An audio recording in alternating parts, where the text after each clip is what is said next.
Bill वगैरह खुद देना पड़ता है, जो टॉयलेट होता है वो आपका शेयरिंग में होता है। अगर आप बाहर से खाओगे ना तो फिर भाई वो उसका मैं नहीं बता सकता, क्योंकि तो आपके 15 पाउंड लगेंगे और इसी तरह आप मंथली जो है वो फिर उसको कैलकुलेट कर सकते हो। तो ये है कि अगर आप ना ग्रोसरी लेके आते हो एक महीने की घर पे ना, तो मैं कहूँगा कि ऑलमोस्ट जो है वो 20 पाउंड जो है मेरा सिम का मंथली जाता है। और उसके बाद ये है कि 50 पाउंड आप कर लो आपका जो है वो ट्रेवलिंग एक्सपेंस।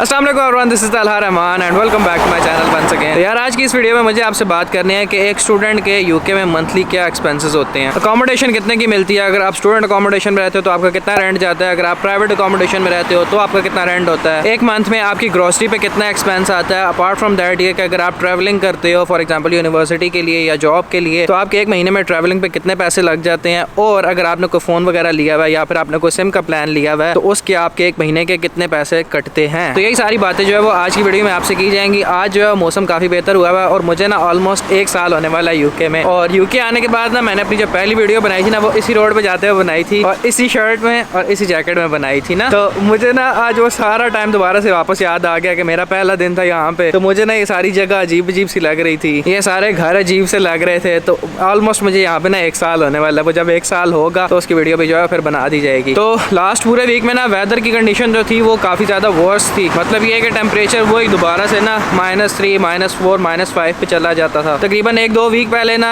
टेम्परेचर ठीक था, 1 डिग्री 2 डिग्री रहता था शाम के टाइम। लेकिन ये है कि अभी कुछ दिनों से ना काफ़ी ज़्यादा ख़राब हुआ है वेदर फिर से। तो आज भाई सुबह के टाइम जो है वो हल्की सी बारिश हुई थी, लेकिन ये है कि अभी वेदर जो है ना काफ़ी अच्छा है, धूप शुप निकली हुई है, लेकिन टेम्परेचर अभी भी जो है ना वो डाउन नहीं है, तकरीबन आई थिंक कोई 2 या 3 डिग्री होगा। तो यार बात कर लेते हैं कि आपके ऑन एन एवरेज कितने एक्सपेंस होते हैं अगर आप यूके में आते हो एज अ स्टूडेंट रह रहे हो, तो आपके एक मंथ में कितने पैसे लगते हैं यूके में रहने के लिए। तो यार सबसे पहली चीज़ और जो मेन चीज़ आती है वो आती है आपकी अकोमोडेशन। अब अकोमोडेशन भाई 2 तरह की होती हैं, एक होती हैं जो स्टूडेंट अकोमोडेशन होती हैं और एक वो होती हैं कि जो लोग मतलब ऐसे प्राइवेट घरों में रह रहे होते हैं शेयरिंग अकोमोडेशन में। तो यार अगर स्टूडेंट अकोमोडेशन की बात करें ना तो वो मिनिमम से मिनिमम जो है ना वो आपको 450 पाउंड की मिलेगी और उसमें ना काफ़ी सारी सर्विसेज फैसिलिटीज भी ज़्यादा होती हैं as compare to private rooms. मतलब ये है कि आपको जो है वो सेपरेट टॉयलेट मिलता है आपके रूम के अंदर, आपकी इलेक्ट्रिसिटी बिल्स वगैरह उसमें इंक्लूडेड होते हैं, आपका वाईफाई वगैरह होता है और काफ़ी सारी सर्विसेज होती हैं। लेकिन ये है कि अगर आप प्राइवेट अकोमोडेशन में रह रहे हो तो कभी कभार आपको बिल वगैरह खुद देना पड़ता है, जो टॉयलेट होता है वो आपका शेयरिंग में होता है। और यूजुअली ये होता है कि जो आपका किचन होता है, किचन खैर शेयर जो स्टूडेंट अकोमोडेशन होती है ना उसमें भी अक्सर जो है वो जॉइंट ही होता है। मतलब कि 5-6 स्टूडेंट्स जो रह रहे होते हैं उनका किचन जो है वो एक ही होता है और वो सारे एक ही को यूज करते हैं। तो अगर आप स्टूडेंट अकोमोडेशन में रह रहे हो ना तो अराउंड आपका तकरीबन 450 to 500 ये मिनिमम है आपका एक्सपेंस आएगा एक महीने का अकोमोडेशन के ऊपर। और अगर आप प्राइवेट अकोमोडेशन में रह रहे हो, मतलब ये कि रूम वगैरह लेके किसी घर में रह रहे हो, तो उसमें ये होता है कि कम से कम जो है ना वो 350 to 300 पाउंड के राउंड अबाउट होता है। आपको हो सकता है इससे सस्ता भी मिल जाए, हो सकता है इससे महंगा भी मिले, लेकिन यह है कि मैं एवरेज बात करूंगा कि जो एवरेज रूम की प्राइसेस है ना वो क्या चल रही हैं। तो अगर आप प्राइवेट रूम में रह रहे हो तो तकरीबन आप जो है ना 300 पाउंड लेके चलो कि आपका जो अकोमोडेशन का एक मंथ का रेंट है वो तकरीबन 300 पाउंड में जाएगा। और इसके बाद जो दूसरी और इंपॉर्टेंट चीज होती है वो होती है भाई आपकी जो ग्रोसरी होती है एक महीने की। मतलब ये कि आपके खाने पीने पे कितने पैसे लग रहे हैं। अब इसमें भी ना 2 बातें होती हैं, या तो आप बाहर से खा रहे हो या फिर आप घर पे बना रहे हो। अगर आप बाहर से खाओगे ना तो फिर भाई वो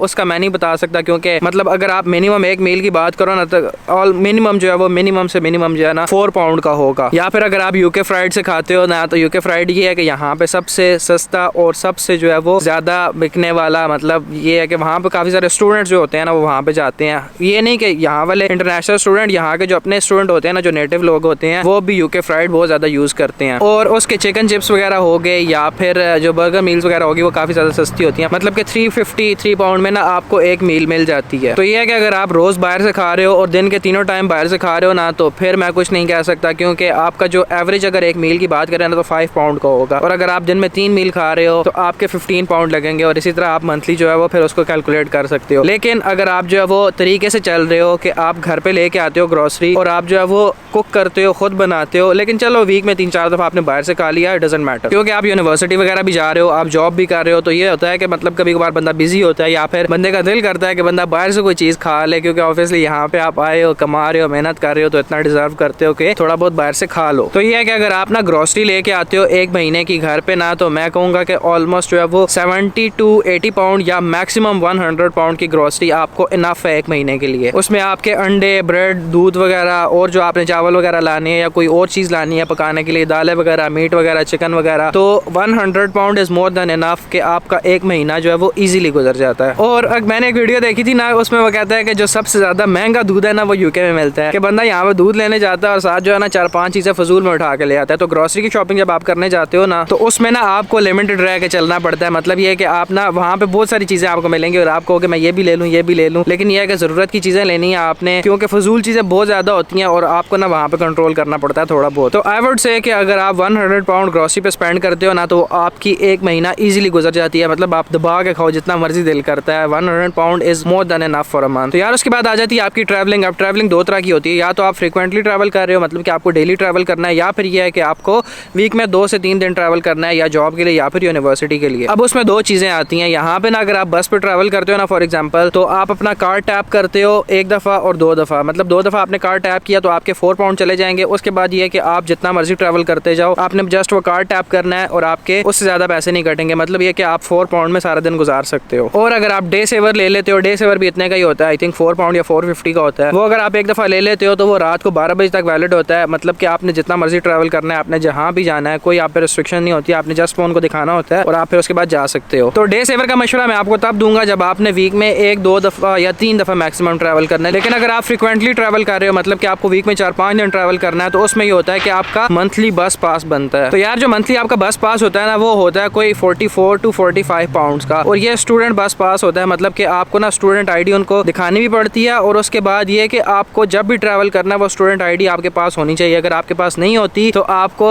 स्ट्रेट अवे भाई फाइन होगा कम से कम 50 पाउंड का, क्योंकि आपका जो बस पास है वो स्टूडेंट पास है। तो स्टूडेंट पास है, इसका मतलब कि आपके पास स्टूडेंट आईडी फिजिकली आपके पास होनी चाहिए जब भी आप ट्रैवल कर रहे हो। तो 45 पाउंड मंथली आपका बस पास बन जाता है। उसमें कोई रिस्ट्रिक्शन नहीं होती, आपने जितना मर्जी ट्रैवल करना है, सारा दिन गधे की तरह घूमो फिरो जो मर्जी करो, मतलब कोई रिस्ट्रिक्शन नहीं होती, आप पूरा महीना उस पर ट्रैवल कर सकते हो। अब ऐसा नहीं होता कि आपने जो है वो 15 को कराया और 30 को महीना एंड हो गया तो आपका बस पास खत्म। अगर आपने 15 को कराया, जिस टाइम पे करवाया, आपका एग्जैक्टली पूरा 1 महीना वहां पे आके खत्म होगा। इसके बाद एक और चीज आ जाती है आपका फोन का बिल। अब फोन के बिल में 2 बातें होती हैं, या तो आपने फोन लिया हुआ है या फिर आपने सिर्फ सिम ली हुई है। तो अगर आपने फोन लिया हुआ है प्लान पे ना, तो उस पर डिपेंड करता है कि आपने फोन कौन सा लिया हुआ है, फोन की मतलब प्राइस क्या है, क्योंकि उसके अकॉर्डिंग जो है वो आपका मंथली बिल होगा। अगर मैं अपनी बात करूँ तो मेरा जो है वो जाता है 94 पाउंड एक मंथ का, क्योंकि मैंने आईफोन लिया है। तो उसमें यह है कि मेरे जो है वो 74 पाउंड फोन के जाते हैं और 20 पाउंड जो है वो मेरा सिम का मंथली जाता है। मेरा उसमें अनलिमिटेड डेटा होता है ऑब्वियसली, क्योंकि आपको पता है मुझे वीडियोस वगैरह अपलोड करनी होती हैं, तो इसलिए ये है कि मुझे वो चाहिए होता है डेटा ज्यादा। और मेरे प्लान में इंक्लूडेड है नो मैक्सिमम स्पीड, मतलब ये है कि स्पीड लिमिट कोई नहीं होती। जितने अच्छे एरिया में आप होगे उतनी अच्छी आपको स्पीड आएगी, क्योंकि फिर वीडियोस अपलोड करनी होती है और जितनी जल्दी हो जाए उतना अच्छा होता है। तो सिम का और फोन का ये है कि डिपेंड करता है कि आपने फोन कौन सा लिया हुआ है। ये तकरीबन ना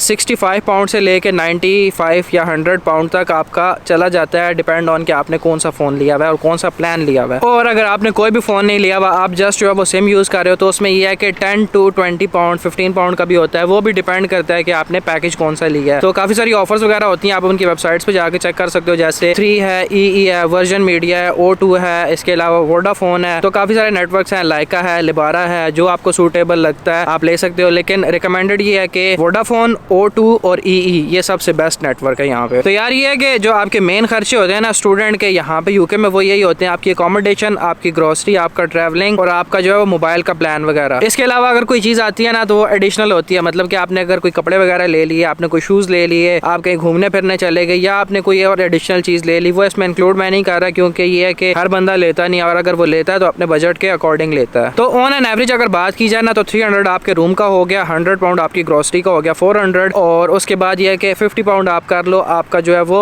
ट्रेवलिंग एक्सपेंस 450 हो गया, और आप फोन वगैरह और छोटे मोटे और खर्चे डाल के ना 500 आप कर लो। तो ये है कि आपका 500 मिनिमम एक्सपेंस आएगा यूके में अगर आप एक स्टूडेंट हो। इससे ज्यादा भी हो सकता है और इससे कम भी हो सकता है, लेकिन ये है कि मैंने आपको एक एवरेज बताई है कि मिनिमम जो है वो आपका इतना आएगा। अगर आप सेविंग्स वगैरह करते हो और भी एहतियात से चलते हो तो ये है कि आप इसमें से मजीद भी थोड़ा बहुत कम कर सकते हो, लेकिन ये है कि फिर काफी ज्यादा टफ हो जाता है। तो ऑन एन एवरेज ये है कि यार 500 पाउंड आप आइडिया लेके चलो कि आप यूके में अगर आ रहे हो तो आपका 500 पाउंड जो है वो एक महीने का खर्चा होगा मिनिमम से मिनिमम। अब कमाई यार, कमाई पे कोई रिस्ट्रिक्शन नहीं है, उसके बहुत सारे रास्ते हैं, कुछ लीगल भी हैं, कुछ इलीगल भी हैं, तो आप अच्छी तरह से समझ सकते हो, आप समझदार हो। तो जो आपकी लीगल वर्किंग राइट्स होते हैं ना, उसके अकॉर्डिंग जो है वो आप 800 पाउंड एक महीने में अर्न कर सकते हो NI नंबर के ऊपर, जो आपकी वेजेस बैंक अकाउंट में आती हैं। तो अगर आप 500 पाउंड स्पेंड भी कर रहे हो तो उसके बाद भी ये है कि आपके पास 300 पाउंड जो है वो सेव हो जाते हैं। लेकिन ये है कि वो एग्जैक्ट 800 नहीं होते, क्योंकि एग्जैक्ट 800 आते भी नहीं है, एग्जैक्ट 500 लगते भी नहीं है और एग्जैक्ट 300 सेव होते भी नहीं है। तो इसमें थोड़ा बहुत ऊपर नीचे चलता रहता है, लेकिन मैंने आपको एक रफ आइडिया बता दिया था कि अगर आप आ रहे हो ना तो आपके माइंड में एक स्केच होना चाहिए कि मेरा इस चीज़ पे इतना इतना खर्चा आ सकता है। तो यार आई होप कि आपको आइडिया हो गया होगा कि स्टूडेंट के क्या एक्सपेंसेस होते हैं एक महीने में यूके के अंदर। तो वीडियो अगर पसंद आई हो तो लाइक कीजिएगा, चैनल पर नया तो चैनल को सब्सक्राइब जरूर कीजिएगा। इस वीडियो में इतना ही, अपना ख्याल रखिएगा। दिस इज ताला साइनिंग ऑफ। अल्लाह हाफिज़।